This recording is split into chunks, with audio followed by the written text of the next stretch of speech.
Good morning, everyone. On Sunday, June 5th, at approximately 9:21 p.m., the Manatee County Sheriff's Office received a report of a missing female by the name of Stephanie Shenefield. The Sheriff's Office was contacted by her mother to let us know that Stephanie had not been heard of or heard from since Thursday, June 2nd, and they knew that something was wrong. This is totally out of character for Stephanie.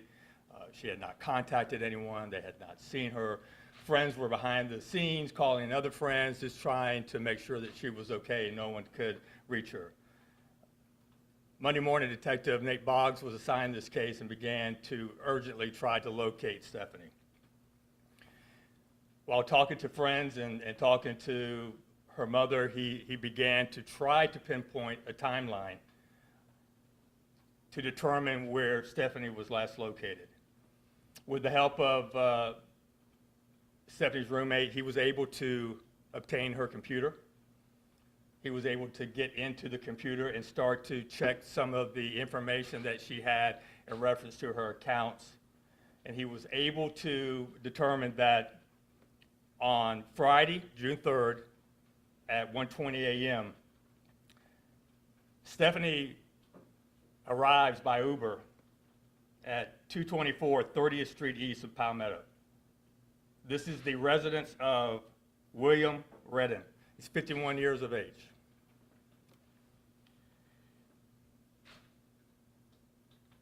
Once Detective Boggs and our detectives learn of this location, they go to Mr. Redden's residence. They talk to him.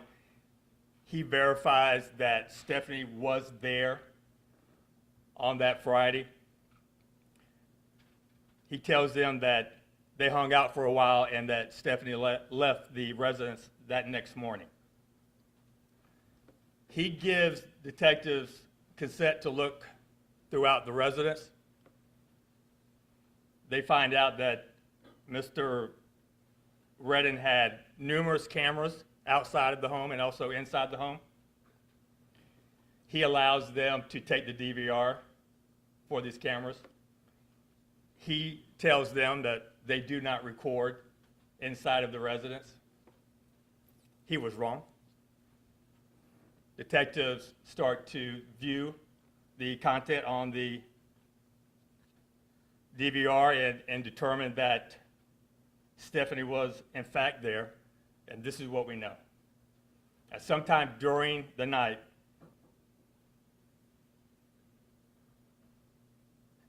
Stephanie dies inside of that residence. We do not know the cause of death at this time, but what we do know is that William Redden does nothing about it. He doesn't call 911, he doesn't call authorities, he doesn't call anyone. We can see through the video at 12:20 p.m. on Friday, June 3rd, we can see him dragging her lifeless body through the house, wrapped in a white sheet. We can see him load the, I don't know if now that I say that, I don't know what color the sheet was, but I'm assuming it was white. They can view him loading the body into a vehicle, and then he leaves that location with Stephanie inside that car, deceased. We go back to the residence with this information to try to talk to Mr. Redden once again. He refuses to talk to us. He is charged at that time with abuse of a corpse, possession of a firearm by a convicted felon, and possession of an altered firearm. The firearm that he has in his residence has serial numbers that were filed off. We frantically try to locate the area that he may have taken Stephanie to. We start to gather information off of his electronics, and while we're doing that, last night at about 6:50 p.m., two citizens were walking in the area of 26th Street Court East and 29th Street East in Palmetto. This is a field next to some railroad tracks, and they find Stephanie's body in a deep ditch about 12 feet deep. They see her in that ditch. They call us. We respond. Stephanie was badly decomposed. It took us a while to be able to identify her, but we have positively identified her, and we have notified the family. We are deeply sorry for their loss, but we continue to investigate this, and further charges will be forthcoming. I will tell you that William Redden is a piece of crap. That's what he is. He had an opportunity to call law enforcement, to call 911 to try to save her, or to do something, to let anyone know. He's an 8-time convicted felon. He's got multiple charges for possession of cocaine, sale of cocaine, possession of firearm by convicted felon, along with misdemeanor battery charges and multiple driving while license suspended charges. He still is refusing to talk to us. We will continue to investigate this, but we want you to know that our hearts break for the family of Stephanie Shenefield. Take any questions that you have. Were there any drugs or drug paraphernalia in the home found? We're not going to get to into that right now. We're going to continue to wait, and we're working with the medical examiner right now to determine the cause of death, but we'll bring all that to you at a later date. Do you know how they knew each other? Do not. I was going to say, can you just talk about how horrible this is? She dies in his home. He does nothing. He probably could have called for help. He could have done a lot of things, but that's not his character. The only thing he thought of was trying to get rid of the evidence that's inside of his car. That was a human being. That was someone that was truly loved in this community. Stephanie has a lot of friends in Manatee and Sarasota County. She is popular. She's outgoing. They knew Friday that something was wrong when she didn't show up to a concert that they were scheduled to attend. She didn't show up for work on Sunday. That never happens. They knew that something was terribly wrong.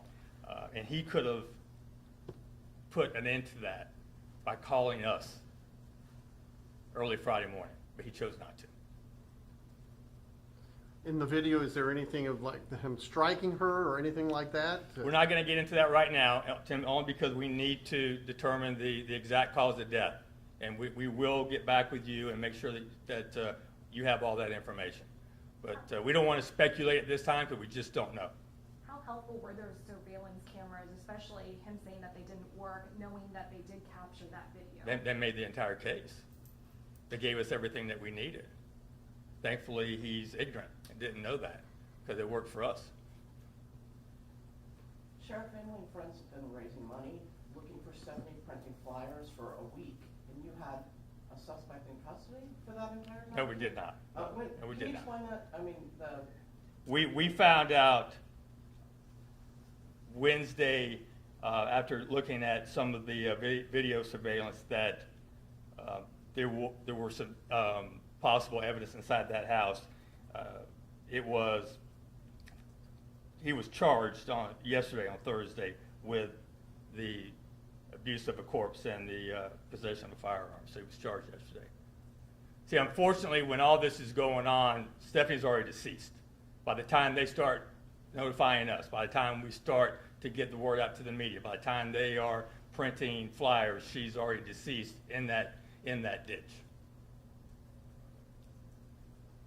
Do you know if the loved ones are familiar with Mr. Redden? We don't believe so. We know that the mother has no idea who he is. I don't know if any of the friends at this time have any clue about any relationship she was having with them. But we know he was a drug dealer. I'll say it. Anything else? Sir, can you also elaborate on the charge for abuse of a corpse? What is the qualifications for that charge in this case? Repeat that. Can you tell us more about like the charge for abuse of a corpse? Is that for disposing of the body? Is that what the charge for? Absolutely, Like yes. Okay. Yes. It's against the law to take a deceased person and dump them into a ditch and leave them there. and do you have other charges pending today? We don't have anything pending right now. We're still investigating, and hopefully we'll have some more charges forthcoming. But we're still very active in this. We still have a lot of work to do, and that's what the detectives are working on right now. Anything else? Thank y'all. I'll send his mugshot